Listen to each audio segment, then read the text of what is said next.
Hello guys, I'm Emmanuel Anuga. Welcome to another episode of the ASC Newscast. Here with me I have Carla from Cape Town, South Africa, and John, born in Bujumbura, Burundi, but grew up in Lilongwe, Malawi. I have a couple of questions for them, and hopefully it's going to be a productive interview. We apologize for the long break this coming from the executives. I know you guys waited for the next episode, but yeah, here it is. And then, John, you're from Burundi. You grew up in Malawi. What exactly? Can you tell us what exactly happened? Why did you move from Malawi? Just a brief statement. All right. In 1994, there was a war that lasted for 12 years, and there was a genocide in 1994 in Rwanda. So Burundi, we had to flee our countries, and also people from our neighboring countries like Rwanda. So my family went to Tanzania, and then we had to shift to Malawi. So that's why I moved from my country to go to Malawi. Okay, because I noticed most people from Malawi, they're from different countries, but they grew up in Malawi. So I just have to ask. Yeah. Carla, you've been in Canada for quite some time. Yes. When you came in, can you tell us like some challenges you faced transiting into the Canadian system? I was very young. I was only 4 years old when I moved here with my parents. And we moved here because they thought that the grass was greener on the other side in like Western civilization and all that. And the challenges we faced there in South Africa had a lot to do with the educational lifestyle. I mean, for me growing up, if I wanted to get to where I am today. So my parents decided to move here with some other family that we had. And when we got here, it was good, but obviously we faced challenges as new immigrants, then as permanent residents, and eventually as citizens. So there's a lot of things that we had to deal with when moving to Canada. John, you just came in like a few years ago, so you know some like noticeable differences. Can you like shed some light on the challenges you faced to coming over? Yeah, absolutely. The first thing was actually to eat. Even if you can see I grew thinner, I wasn't like this when the beef actually came. I couldn't eat pizza, I couldn't eat so many Canadian food, so that was really hard. But after like it has taken me 2 years right now to get used to the food in Canada. So yeah, I've had like classwork challenges like computer and stuff, like trying to learn about like the computer system. So yeah, it has been quite a journey. Yeah. So, and back home too, my mom always told me that the only thing you owe your seniors are greetings. Every morning you say good morning. Tell 10 different people good morning just because you have to say good morning. Yeah. I came to Canada, I told the first guy good afternoon. He gave me this look like, what are you doing? Yeah. So over here is hi, hello, hi. Yeah. Nobody says good morning. Yeah. So despite the food and the weather, these are other challenges. Yeah. Did you face any of this like strange? It was just weird. Oh, I have a funny story about the way I spoke, because when I first came here, I mean, even as a child, I had an accent, and I said things differently. Like I had different names for different things. Like a Band-Aid that you put over a sore or like a cut is actually a plaster. And when I used to ask like my first grade teacher, can I have a plaster? Like I cut myself. What's that? Like I don't know what that is. It's a Band-Aid. But then like I got used to it. But I used to be so self-conscious of it, and I hated it because everyone used to make fun of me. But now that I'm older, I wish that I still had that accent because it's actually really nice. All right, thank you guys. We'll go on a quick break. I'll be back soon. Okay.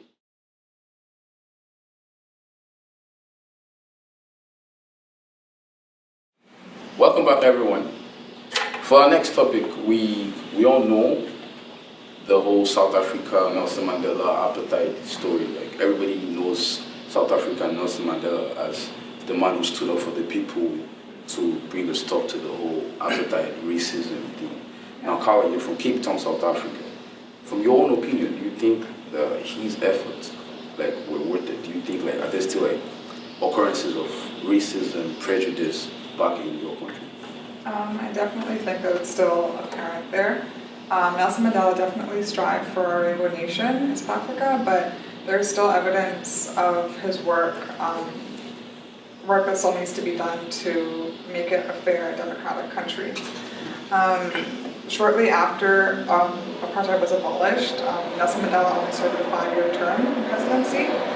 So his work was well done, but then obviously other presidents came in, and the African National Congress, which was a black majority government party, came into power, and a lot of corruption and things happened within the government system that negatively affected the people of South Africa. So now, I was there about 2 months ago on vacation seeing my family. I have a lot of family back there. And obviously, there are poor areas in South Africa, and it's evident. But what struck me the most was seeing poor whites. I thought I was seeing things at first. I asked my cousins, is this normal? And they said, yeah, sure, it's normal. Because you'll see white people begging on the street, just like you see black and colored people begging on the street. But the thing is, you will never see a white person stop for that poor white on the street because they are so embarrassed. You will more likely see a colored person stopping for a poor white person than you'll ever see a white person stopping. Because they're so embarrassed of their own kind. Because they used to be at the top of the ladder and rich and wealthy and so advantaged. But now they don't want to know those people. So that really shocked me. And it also comes into play when you look at the employment system there, because you would think that also like here, it's very multicultural when you go into your workplace, you see different people you work with and all that stuff. But in reality, because of the way the government is structured now and the corruption that's taking place there, you will have black women at the top of your hiring scale, followed by colored women, black men, colored men, white women, and then white men at the very bottom. Because for so long, obviously during apartheid and all that, white men are at the very top, and blacks have to struggle to get jobs and everything like that.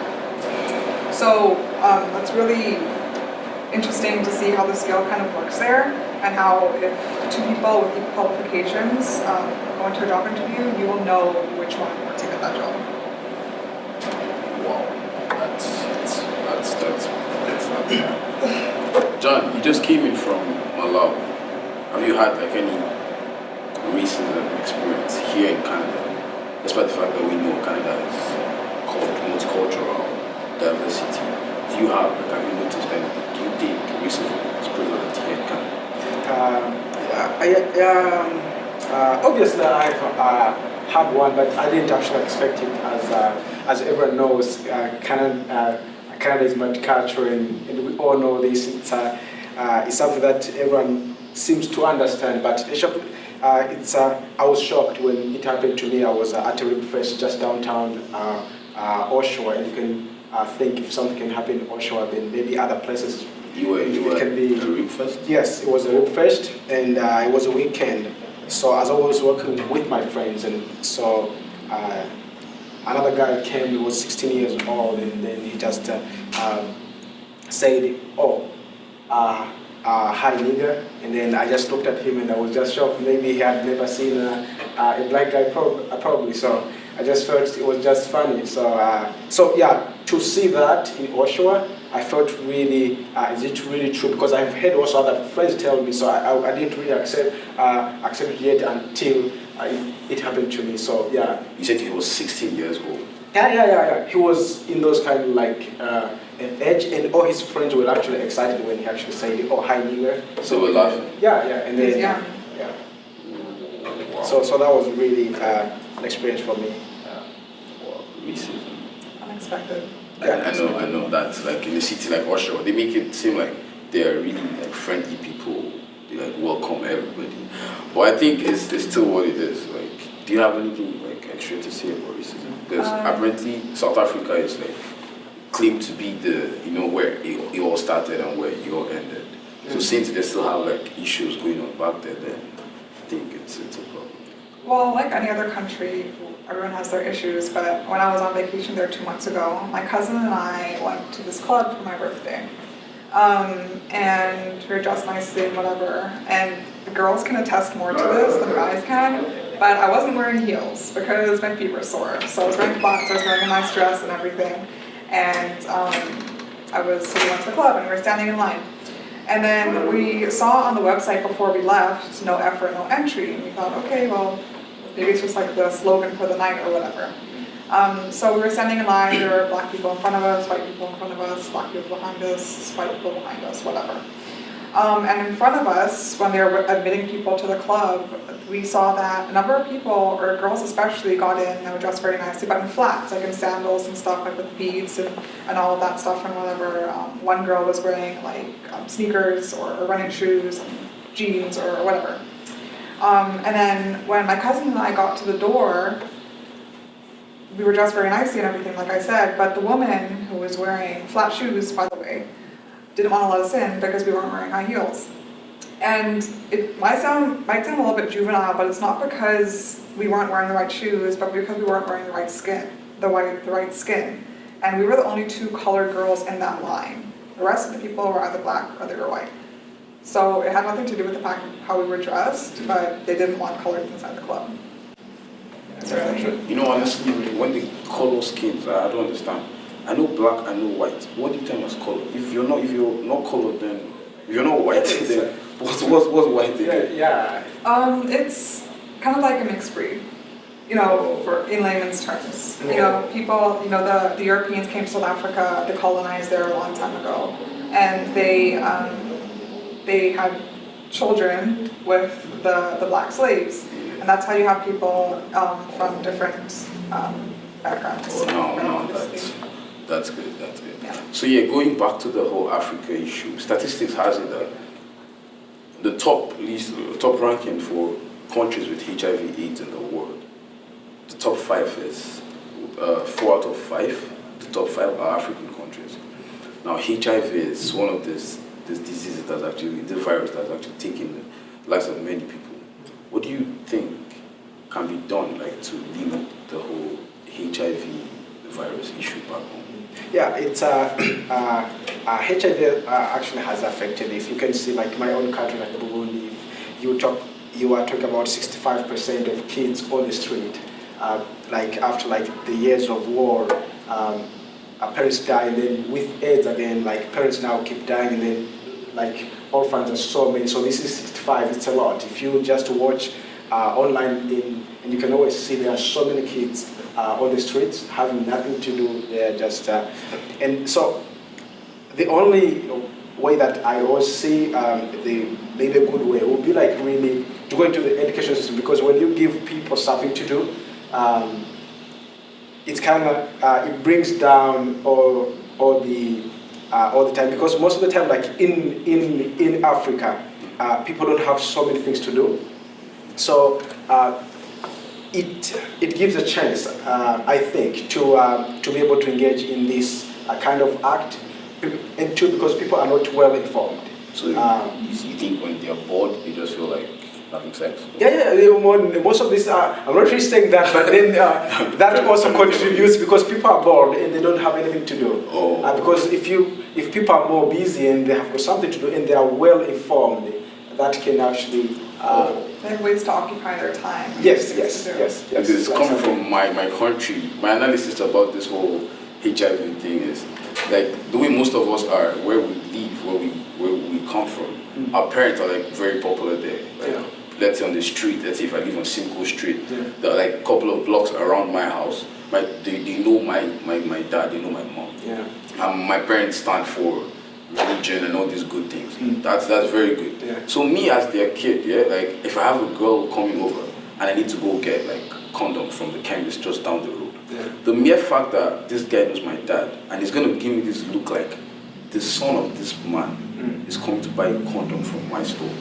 That I don't want to like embarrass my father, so because of that, I'll stupidly go have sex without condom. No, regardless of where the girl is coming from, if she's just coming from another guy's place. So without knowing, that's how the HIV keeps spreading. And spreading.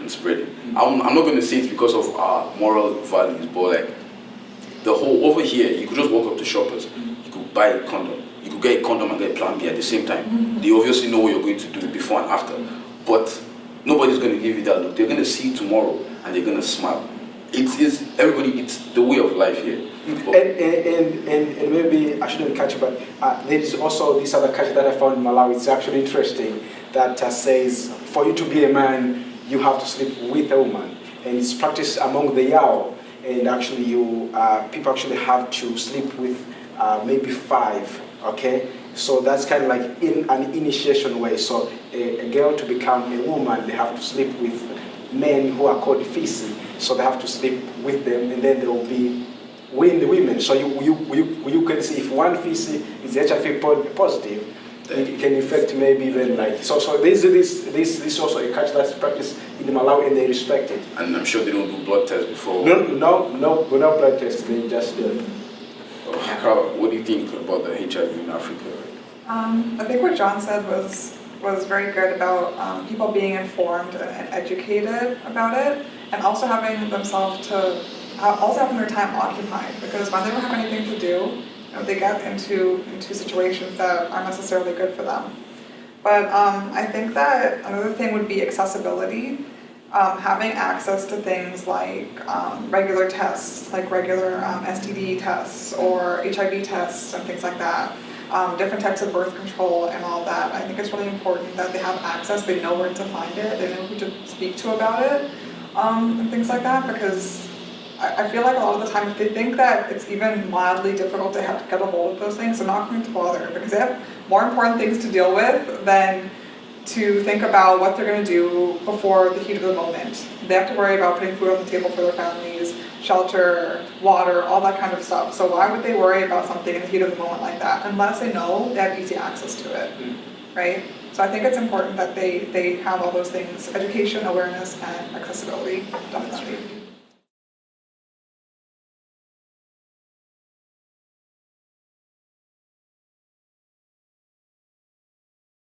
Gotcha. Welcome back, viewers. For now, we're going to be talking about the guest speakers are going to tell us something attractive, something passionate, something that's going to make me or any of the viewers come to your country. So, Carla, tell us something about your country. Okay, well, when I was on vacation 2 months ago there, my cousin took me to this African day spa up north for my birthday. And besides the massages and the aromatherapy and the food and the view and everything else that was so exquisite about this place, the girls that worked there did this dance and song at the end of the night.